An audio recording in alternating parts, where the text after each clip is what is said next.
খুবই পিঠে খেতে ইচ্ছে করছে কিন্তু আপনার হাতে কোনো সময় নেই, এই রেসিপিটি অবশ্যই তৈরি করতে পারেন। চলুন শুরু করা যাক। প্রথমে এটি তৈরি করে নেওয়ার জন্য নিয়ে নেবেন পরিমাণ মতো গুড়।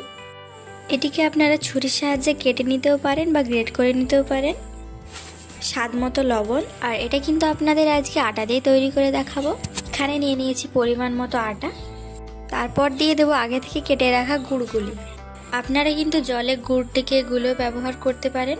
নিয়ে নেবেন পরিমাণ মতো মৌরি। এবার দিয়ে দেবো পরিমাণ মতো বেকিং সোডা। তারপর দিয়ে দেবো স্বাদ মতো লবণ। এবার ভালো করে মিশিয়ে নেব। আপনারা চাইলে হাতের সাহায্যেও মিশিয়ে নিতে পারেন। যদি আপনাদের হাতে সময় না থাকে, নর্মাল জল দিয়ে এবার ভালোভাবে গুলে নেব।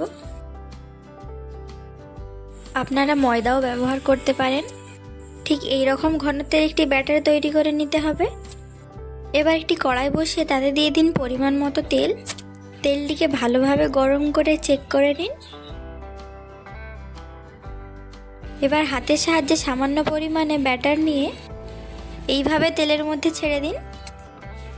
ব্যাটারটা দেওয়ার সময় তেলটি কিন্তু ভালোভাবে গরম থাকতে হবে, তাহলেই দেওয়ার সঙ্গে সঙ্গে এইভাবে ফুলে উঠবে। এটা কিন্তু তৈরি করতে বেশি সময় লাগে না, মাত্র 5 মিনিটেই হয়ে যায়। মাত্র কয়েক মিনিটের মধ্যেই কিন্তু আপনারা অনেকগুলো পিঠে তৈরি করে নিতে পারেন। তাহলেই পেয়ে যাবেন এরকম নরম তুলতুলে ফুলকো ফুলকো পিঠে। আজকের এই রেসিপি আপনাদের কেমন লাগলো তা অবশ্যই কমেন্টে জানাতে পারেন।